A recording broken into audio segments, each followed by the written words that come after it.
Hello viewers, this is Major General Neelendra Kumar for the YouTube channel Lex Consilium Foundation and talking to Mr. Gagan Sethi at India International Center today when there is a release of the annual edition, the report of India Justice Report.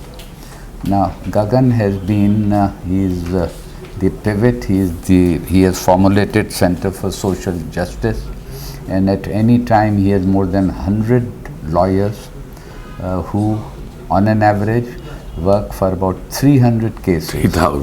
3,000 cases, I stand corrected, and his program is running focused in 4 different states of India, and he carries out an assessment, a performance appraisal along the 5 verticals that India Justice Report has selected, for example, the judiciary, the police, and legal aid and the like.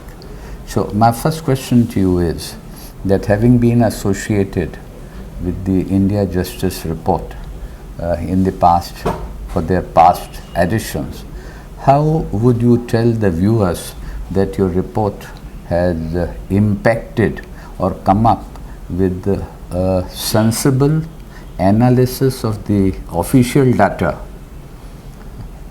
to think about policy formulation? Yeah, thank you. The idea to look at justice, which is in one sense a very large system, but to focus on the 4 pillars, and we've just added the Human Rights Commission now. Okay. So police, judiciary, legal aid and prisons.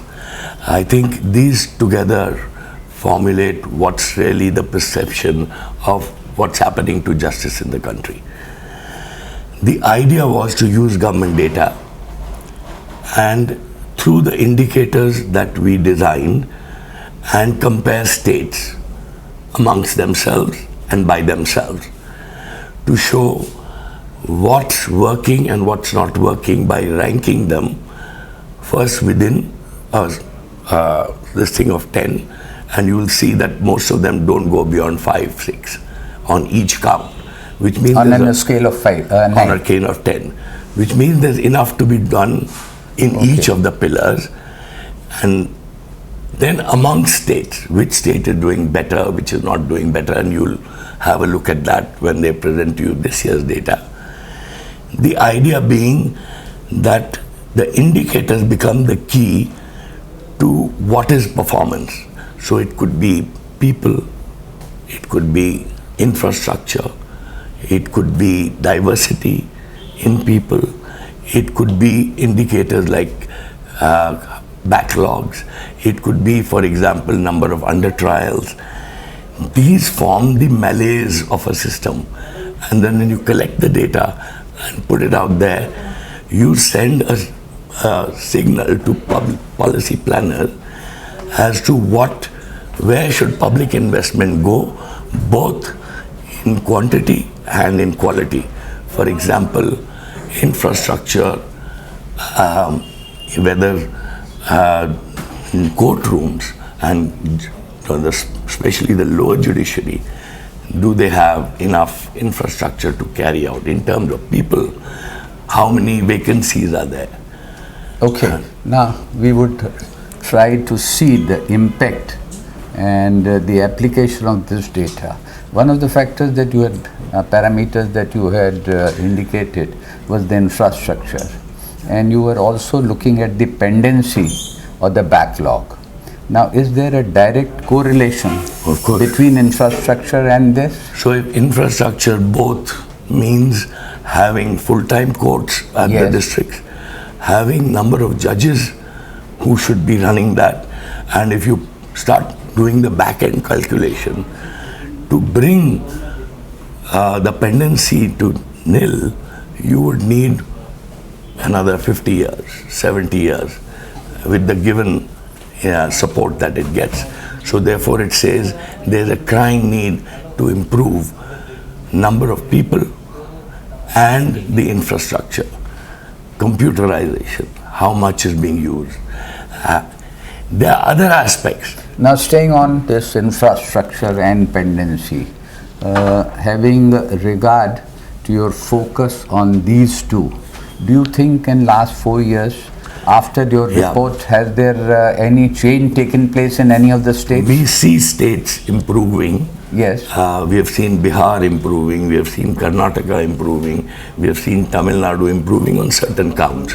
Okay. Whether we can allocate it to the IJR, right, that's yet to be seen. We have to see it, and yet, these kind of justice reports take years before they become the benchmarks for public policy, where they are used by planning commissions or Niti Ayogs now, by the own departments to say where is the problem, what should be done, where, again, public expenditure is about what are the principles on which public expenditure is done.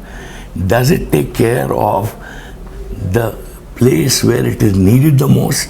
So, for example, you can spend a lot of money in building grandiose high courts, or do you spend money in building toilets in the district courts? Fine. From this, I would like to see the impact that you have and understand myself as well as for my viewers. Take the case of, say, the ratio of male versus the female amongst the judiciary and the police persons. Now, do you think that whatever is the state right now in the ratio, has it impacted the quality of cases decided and also the legal aid? I mean, gender sensitivity, and therefore when we say bring diversity and inclusion, whether you bring more Dalits, more women into a system, it brings a system of sensitivity, of people who understand and not based on their personal biases. You can say they are trained. What is the training being done? Look at the paralegal workers that we assess that. If you don't hire women paralegal workers more, where actually the cases are domestic violence, then the male bias says, औरत को तो मारना पड़ेगा.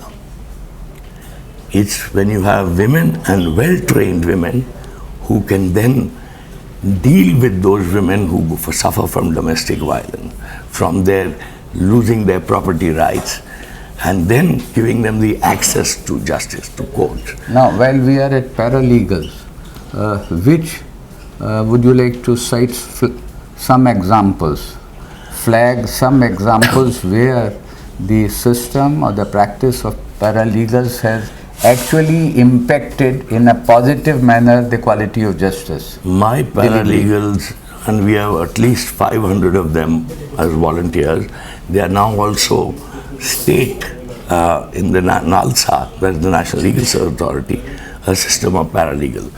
But civil society paralegals are much better trained. Coming to impact, they go to the client, whereas lawyers and judges, the client has to go to them.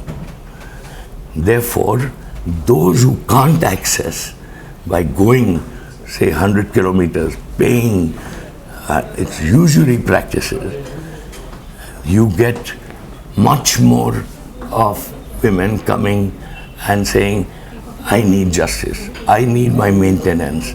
And we have dealt with thousands of cases where we have been able to get maintenance for women. We have been able to get rape victims justice because there is an interface of paralegals who understand both society and its biases and the law. It is well proven in the last 20 years that the paralegal and paralegalism is the only way to support grassroots justice delivery, like a health system. Have the paralegals contributed to registration and reporting of crimes? Wherever they are, it has improved manifold. We have data on that, and that can be given to you.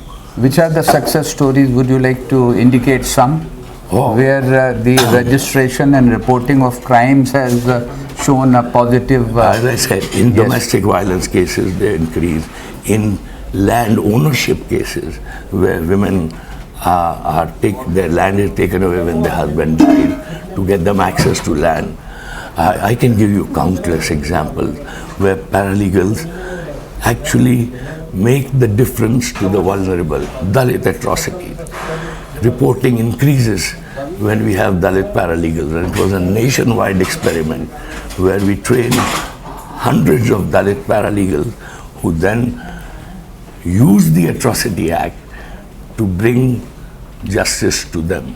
Compensation, never given. Paralegals have been able to get compensation. Rape victims, reporting rape to paralegals, and then the whole process moving. You also mentioned, you said voluntary. So these paralegals, are they working purely as social workers? No, they are paid a measly sum by the NALSA, those which are registered by the NALSA.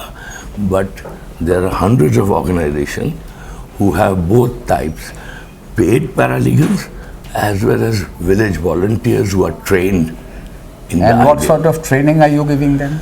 So different types of training. A volunteer paralegal is trained over a year in few days every month. You mean on-the-job training? On-the-job training. They actually take cases, they are shown. They use now apps, they use computer entitlements.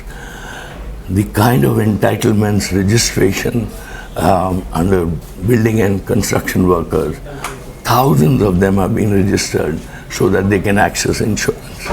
So the advantages of a good paralegal system, and we therefore in the India Justice Report use that as a very big indicator to show how to invest in better paralegalism as the only way for delivery on the ground.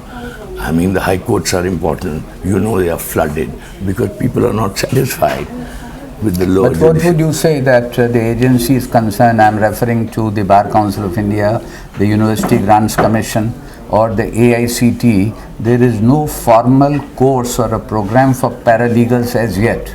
There are now diplomas in paralegals in law universities. Indore University? In law university, they have started diploma courses.